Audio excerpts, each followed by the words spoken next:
sudah berapa lama bertugas? 8 tahun, Bu. Ya, saya mengajar di SD 106840 Kampung Bener, Serdang Bedage, Bu, Kecamatan Pantai Cermin. Oh, Pantai Cermin. Oke, Iya, Bu. baik. Ibu jelaskan dulu apa saja komponen-komponen dalam pembuatan ataupun komponen-komponen yang kita tuangkan dalam modul ajar itu. Teruskan. Ya, identitas sekolah, tujuan pembelajaran, terus metode pembelajaran, lalu inti pembelajaran, Bu, pendahuluan, lalu masuk ke kegiatan inti, penutup, lalu penilaian, baru metode, Model lagi Bu ya. pembelajaran, Mm-mm. instrumen penilaian, Iya. LKPD, Sumber belajar lagi Bu ya. sumber belajar, ya, Nah, Bu. kemudian medianya lagi. Media pembelajaran. Oke, baik. Di samping daripada komponen-komponen itu tentu ada teori yang melandasi daripada pembuatan modul itu sendiri. Jelaskan dulu teori-teori belajar yang melandasi pembuatan modul itu. Ada teori behavioristik, Bu. Dia teori yang menekankan kepada stimulus, rangsangan gitu kan, Bu. Baru ada teori kognitivisme, teori pembelajaran yang menekankan kepada lingkungan, pengaruh lingkungan. Ada teori konstruktivisme, dia teori pembelajaran yang menekankan kepada pengalaman. Lalu teori humanistik itu teori pembelajaran yang menekankan kepada pengenalan diri sendiri peserta didik itu dan pengembangannya. Yang kemudian teori sosial belajar itu teori belajar yang menekankan kepada peserta didik itu meniru model yang mereka lihat di sekitar. Gitu, Bu. Baik, itu saja Bu. Ya, Oke, Bu. baik. Kemudian di samping tadi teori belajar tentu ada model pembelajaran. Coba Ibu jelaskan model pembelajaran apa yang sudah Ibu terapkan. Ada model pembelajaran PBL, Problem Based Learning, yaitu yang mengarah kepada masalah di sekolah atau di kelas itu ya Bu ya, pada proses pembelajarannya. Lalu model pembelajaran PJBL, Project Based Learning, yang akan menghasilkan suatu project yang dapat dimanfaatkan atau dinilai. Lalu ada model pembelajaran Jigsaw Learning, model pembelajaran Inquiry. Kalau menurut Ibu, model yang Ibu katakan tadi, model apa yang paling efektif dilakukan di kelas? Kalau untuk sekarang ini, Bu, dia PBL dan PJBL lumayan efektif, Bu, karena dia akan menghasilkan ya, Bu, anak-anak ini berdiskusi, berkelompok. Jadi dia lebih, walau misalnya temannya yang nggak tahu menjadi tahu dari temannya satu lagi gitu, Bu. Nggak harus dari guru gitu, Bu. Ya, berarti ada di sana nilai apanya ya, nilai sosialnya. Iya, Bu. Ya, bisa berbagi ilmu ya. Ilmu, ya. Kooperatif atau kolaboratifnya. Ya. Oh, di samping daripada model tentunya ada juga yang dituangkan dalam modul asesmen. Coba Ibu jelaskan asesmen apa saja, kemudian kapan dilaksanakan. Ya, Bu, asesmen sumatif itu asesmen yang dilaksanakan di akhir pembelajaran, hanya untuk nilai akhir siswa. Lalu ada asesmen formatif itu dilakukan selama proses pembelajaran, bisa di awal, di tengah, atau di akhir pembelajaran.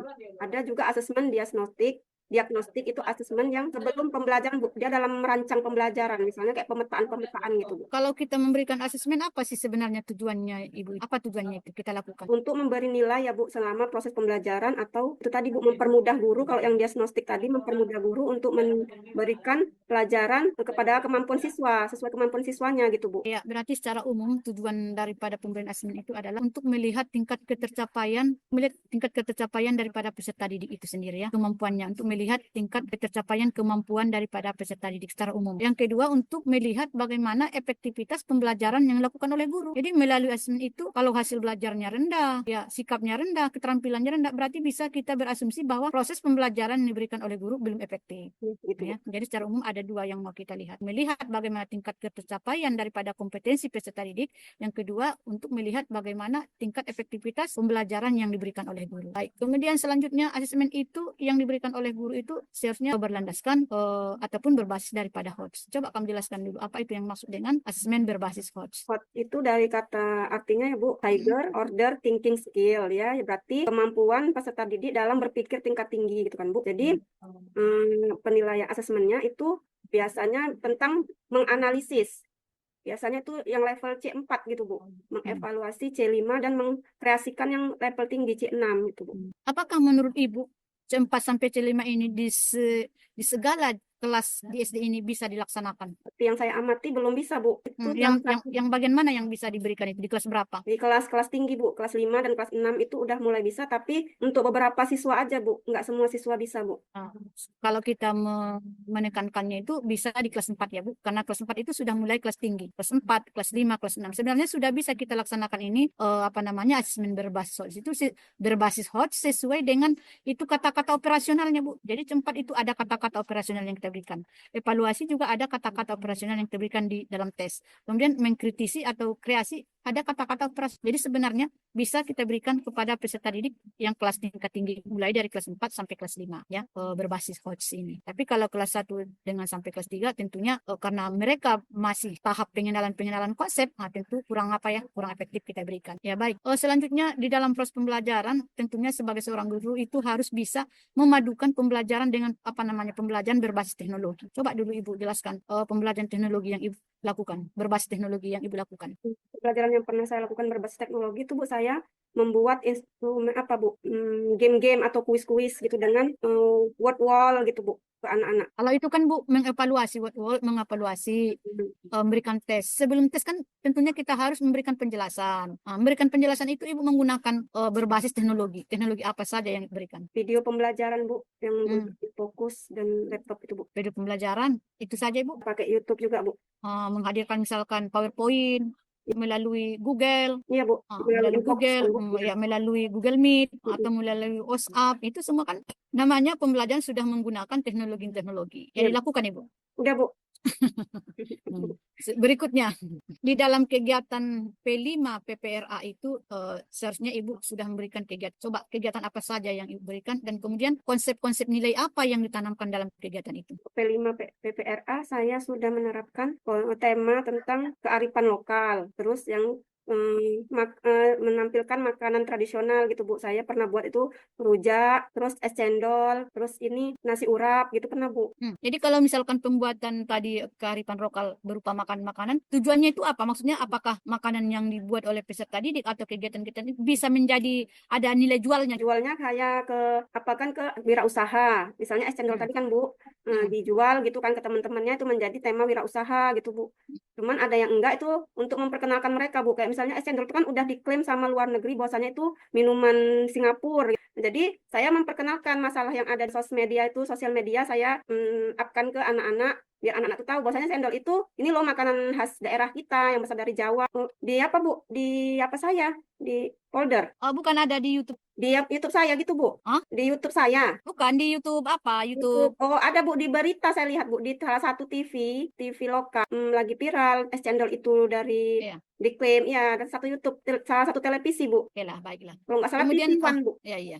Baik, tadi konsep apa yang ditanamkan di dalam kegiatan itu? Konsep gotong royong Bu, gotong royong, terus bermusyawarah dan keteladanan Bu. Ya banyak lagi ya, ada kemandirian, ada kejujuran, kemudian ada lingkungan hidup, kan mempergunakan lingkungan hidup, kemudian ada kebermanfaatannya ya, bisa menjual. Misalnya kalau dia pandai membuat es cendol, pandai dia bikin rujak, nanti bisa jadi dia nanti berjualan tentang apa, cendol, tentang rujak, jadi bisa meningkatkan daripada nilai kemandiriannya lah, kemandirian ya. Oke, atau nilai usahanya, menambah income ya. Iya Bu. Oke, baik. PTK sudah Bu. Iya, coba apa judul Ibu kemarin? Pembelajaran zakat dengan menggunakan metode PBL di kelas 6 SD 106840 Kampung Benar itu Bu. Ya, baik. Jadi di dalam pembuatan proposal itu apa instrumen yang Ibu berikan? Instrumennya observasi sama angket Bu. Observasi sama angket. Ya. Untuk mengukur apa tadi? Meningkatkan apa tadi? Efektivitas pembelajaran zakat Bu. Efektivitas pembelajaran zakat. Efektif ya. Seharusnya bukan angket Ibu, tetapi dia harus menggunakan tes karena melihat efektivitasnya. Kalau tidak meningkat hasil belajar daripada peserta didik itu melalui materi zakat, berarti tidak efektif. Berarti yang lebih cocok di situ adalah tes, bukan angket. Baik, itu aja ya Bu ya. Oke, sudah, Bu. Silakan dia apa lagi rekamannya. Terima kasih banyak ya Bu. Ya, Assalamualaikum warahmatullahi wabarakatuh. Izin screenshot dulu Pak. Udah Pak. Bismillahirrahmanirrahim. Nelia Dewi. Saya Pak. Apa? Guru Melayu ini? Saya Jawa Pak. Oh Jawa, Nelia Dewi. Lah, udah lama jadi guru agama, Bu Nel? Saya jadi guru agama 5 tahun Pak. 15? Enggak Pak, saya jadi guru agama, semuanya kan 8 tahun. Saya guru agama 5 tahun. 5 tahun guru agama. Hal lain apa lah kira-kira yang mengasihkan jadi guru agama? Saya Pak. Lebih apa di masyarakat Pak, lebih dipercaya gitu di masyarakat. Ya, bisa tampil di masyarakat ya. Iya Pak. Sering didaulat masyarakat. Ibu Ini, Nelila dulu baca doa katanya. Oh, doa ya Pak. Ibu Nelila dulu ngajar nasid Pak. ngajar nasid, Mm-mm. bawa acara, Ya Pak. bawa tahtim tahlil. Iya, wirid, Pak. Wiritan. Melayat juga orang takjiah, Pak. Kayaknya tampil di masyarakat kan kepuasan batin itu kan? Iya, Pak. Senang ya? Merasa Iya. lebih bermanfaat gitu, Pak. Iya. Jadi itu harus ditopang dengan skill kan? Iya, Pak, insya Allah. Ditopang dengan kemampuan kualitas ya keilmuan kita lah, terutama keilmuan keagamaan. Salah satunya apa? Bacaan Al-Qur'annya bagus gitu kan? Iya, Pak. Jadi menurut penilaian Bu Nelly gimana? Bacaannya bagus? Lumayan, Pak. Lumayan. Berapa persen? Berapa persen? Saya, Pak. Berapa lah? 80, Pak. Oh, mantap. Berani kita ngomong 80, 90, 50. Iya, Pak. Iya, oke, kita tes dulu ya. Bismillah, insya Allah. Betul 80. Nah, itu dia. Nggak tahu ya, Pak, Tanya kalau grogi, Pak. tanya 90 kan? Amin. Tanya 120.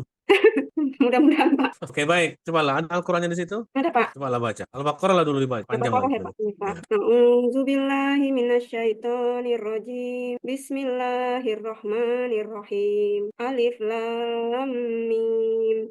Dzalikal kitabu la raiba fihi hudal lil muttaqin alladzina yu'minuna bil ghaibi wa yuqimunas sholata wa mimma razaqnahum yunfiqun walladzina yu'minuna bima unzila ilaika wa ma unzila min qablika wa bil akhirati hum yuqinun ulaika ala hudam mir rabbihim wa ulaika humul muflihun innal ladzina kafaru sawa'un alaihim a'anzartahum am lam tunzirhum la yu'minun khatamallahu ala qulubihim wa ala sam'ihim wa ala absarihim ghishawatu wa lahum adzabun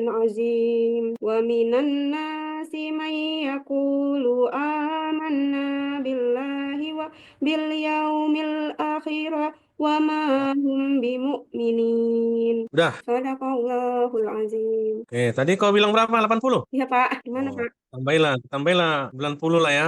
Alhamdulillah. Suaranya nggak mendukung ya, Pak. Cuman suaranya itu sesak napas. Iya, Pak. Betul. Baca Quran itu harus plong dia, ya. Iya, Pak, ya. Plong, rileks, baru enak kedengaran. Mm-mm. Bagus pun bacaan, tapi kalau sesak napas jadi nggak enak. Iya, Pak. Suaranya kurang bagus, Pak. Apa, grogi? Enggak, Pak. Memang suaranya kurang bagus. Suara kurang bagus, ya masih bisa dibagusin. Pokoknya baca Quran itu rileks dia. Tarik napas, pas pelan-pelan begitulah. Dan merasuk dia. Oke, ya walaupun demikian tetap terus belajar ya.